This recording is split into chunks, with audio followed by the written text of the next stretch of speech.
This is my own live Instagram feed as Bo Biden decides he's going to drop out of the race. So, for the record, we have the Washington Compost, which is what the video is actually about, and you will see that in a couple moments. But they were so angry that Donald Trump didn't change. We tried to take him out, and he should have emerged from that assassination attempt much softer, and we would really like him, even though it doesn't matter what happens to him. They're not going to like him. He could have been hit right between the eyes with that bullet, and they would have said, well, that was, he did that. Bro, they're going to find anything. Of course, the old saying goes, he could cure cancer, and they're going to say, well, he could have done that 10 years ago, even though Bo Biden said he was going to cure cancer. If I'm elected president, you're going to see the single most important thing that changes in America is we're going to cure cancer. But that, too, is a completely different story. And here you have NBC News. I mean, it's nonstop. Tim Pool, Washington Compost, Time Magazine, advertisement, ABC News, SF Gate, KTLA5, USA Today. He will not seek a second term. President Biden says he won't run for re-election. And maybe this will help the Trish Regan. I mean, New York Times, it's nonstop. Complex, right? Another advertisement. New York Post, Real News, no BS. Okay, and then here's the first one. Trump campaign actively preparing for possible Harris nomination. And, right, that kind of makes sense, but it doesn't matter. I mean, I guess this will be good for the down ballot Democrats who I can't even understand how they're still on board with this absolute nonsense. But I mean, when you're asking the question, when Bo Biden is answering questions about, I'm gonna stay in the race, Jack. What's Joe gonna do? Is he gonna stay in the race? Is he gonna drop out? What's he gonna do? Well, here's my answer. I am running and gonna win again. You've already lost the plot. So the amount of cheating you're going to have to do this time around is astronomical. That's not to say it's out of the realm of possibility, but that is actually not what this video is about. It just happened right now as I'm recording another segment about the Washington Compost claiming that Donald Trump hasn't changed enough. From Post Opinions, and I guess somebody who works for them, this username is terrible. And of course, Post Opinions is the opinion section of the Washington Compost, which is pretty redundant because quite literally everything they publish is an opinion. But they say Trump was never going to change. And that almost kind of sounds like an admission. We've thrown everything at him, quite literally, all the way up to trying to eliminate him, and he still didn't change. Well, you thought he was going to turn into a sniveling weirdo leftist like you guys? What were you expecting? What did you want to happen, right? You wanted him to change, or you wanted him to die from an assassin's bullet. But my name's Eric. This channel is called Report and Opine. Please like, comment, share, subscribe, hit that notification bell. I'm absolutely begging you. I'm begging you, please. Come on, please. It would help me a lot, and it would cost you absolutely nothing. But if you wanted to help me even more and spend some money, you would buy my book, New York City 2020, Gotham Unglued on Amazon.com. That link will be in the description. But they say, suppose for a moment that it really was going to be different. Sometimes after a particularly sobering moment, you can decide to become a new person. Change is possible.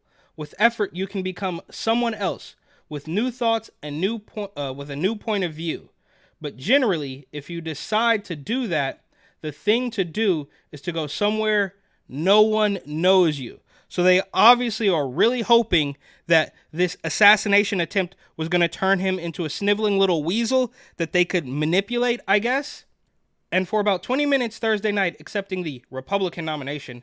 Is Republican the correct name still after the total transformation of the party has undergone in his image? Oh, these people are so despicable. Oh, can you still be called a Republican? What would you rather call him? Are you going to call him that word with an N that led to him getting shot? This is crazy. They're still called Republican. Like, bro, you got... I'm losing my patience. He delivered a very different speech than he ever does, recounting his assassination attempt in Butler, Pennsylvania. Then for the next 70 odd minutes, he gave the exact speech he always gives. Yeah, so after you guys claimed that you were going to turn down the rhetoric, and you didn't do that, and now you want to say, well, after he gave a little bit of a different speech, but after that, it was the exact same. It was full as ever of hatred towards immigrants. That's just not true. First of all, it's obviously not hatred. Second of all, they're not immigrants. Contradictory pronouncements about the state of the economy, accusations of stealing the election, complaints about witch hunts, and misplaced nostalgia for an era I could have sworn was just 4 years ago, and not a newly unearthed golden age of mankind. So you are quite literally just doing the same thing over and over again after you claimed, well, I guess Donald Trump did claim there was going to be a little bit more unifying, but anything he says, you're not going to be impressed with. Maybe Nothing Burger Van Jones gave him a little bit of credit where it was due. If you pull back and look at this thing, strength versus weakness, a bullet couldn't stop Trump. A virus just stopped Biden. But I also noticed here on the first slide, we were told to expect a unifying Donald Trump.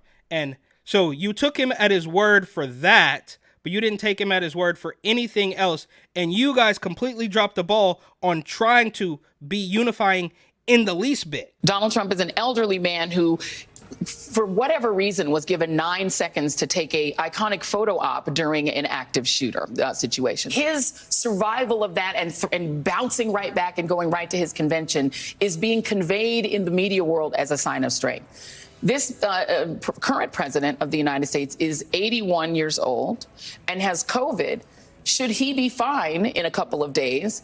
Doesn't that convey exactly the same thing? That he's strong enough, older than Trump, to have gotten something that used to really be fatal to people his age.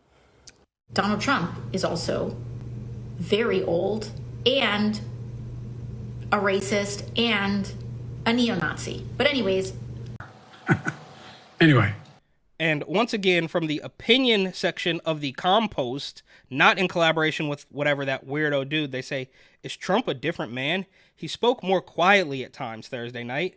He expressed the desire to be a leader rather than a divider. When did he ever say he wanted to be a divider? What are you guys talking about? But the inner man? He may have survived the assassin's bullet, but he remains the leader of a movement that wants to take America apart. And that's exactly how we get to where we are. Okay? He remains the leader of a movement that wants to take apart America. You guys are quite literally the ones that want to remove the junk off kids. If nothing says I want to take America apart more so than literally removing body parts off of children and grown-ups, it doesn't matter. I mean, it's despicable either way. Whether you're 5 or 55, whether you're 8 or 80, it doesn't change the fact that you're not going to just be able to cut your junk off and turn into something else. I'm not gonna get my dick cut off and sold to China, spend the rest of my life on a treadmill like this guy. What? The caption says, for years, the Great Washington Post, cartoonist Herblock always drew Richard M. Nixon with a gangster's beard, but after Nixon won the White House in 1968, Herblock drew a new image. Did I pronounce that wrong? Whatever. Herblock drew a new image saying that every new president deserved a clean slate. I was willing to imagine that he was a different man until he launched into a denunciation of Democrats for supposedly weaponizing the justice system. That's exactly what they did. They quite literally, and we all knew it. We all saw it coming a mile away like we were wearing binoculars. But Tucker Carlson, probably a year ago now, says, well, the trajectory says that eventually they're going to try to kill him. And, of course, the establishment is going to wipe their hands clean of it and say they had nothing to do with it. But there's a lot of weird, unanswered questions about the failure of the Secret Service. I am the one saving democracy for the people, he claimed. And they hate it. Once again, they hate it when you use their words for yourself. Goes back to the Sanctuary City billboards that literally took quotes from Sanctuary City mayors and put them on billboards using their exact words in quotes. But it's different when they say it versus when somebody else does it. That appalling statement made it hard to imagine Trump as a man transformed. When okay, he said maybe there's going to be a little bit more unification in the party, but when did he ever say, oh, we're going to be completely transformed? So you're going to shoot him in the face and you want him to come out as a sniveling little weasel? That's what you're wanting to happen, and it's just not going to happen. As the speech went on, it became a Trump laundry list, often turning to vulgar talk about immigration, and even a bizarre return to one of his most ill-chosen lines about the flesh-eating killer Hannibal Lecter. He rambled about pet peeves and look, for the record, Donald Trump can ramble, but it makes sense, right? Some of it's funny, some of it's not funny, but they are sentences, paragraphs, in fact, strung together that Beau Biden could quite literally never do. He rambled about peeves and supposed triumphs. The longer he continued, the less coherent he became. Even the captive convention audience seemed confused.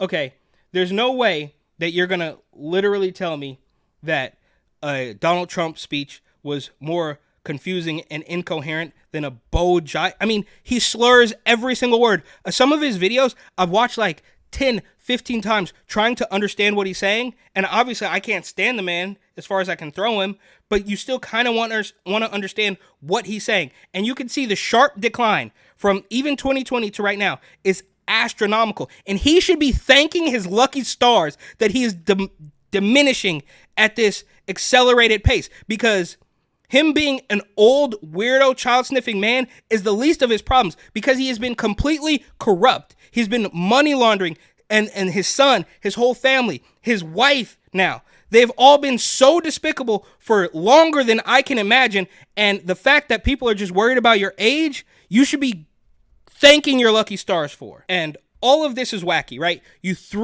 lobbed case after case after case at him, which all fell through. Then you bombed in the debate. Then you tried to kill him. Then Beau Biden came down with Rona. And we shall see if he's going to even continue in the race, which I guess if he left would be a little bit helpful for down ballot Democrats. But do you really think that you're going to swap somebody out in a couple months and win? And maybe they will. And maybe they will say, oh, well, everybody just loved this other Democrat we installed instead of Beau Biden, that they were so popular they won. The cheating is never going to be off the table. And as far as the media is concerned, they want to pretend that, well, we thought we were going to get a different Trump after we tried to kill him, and they didn't. You guys can go kick rocks.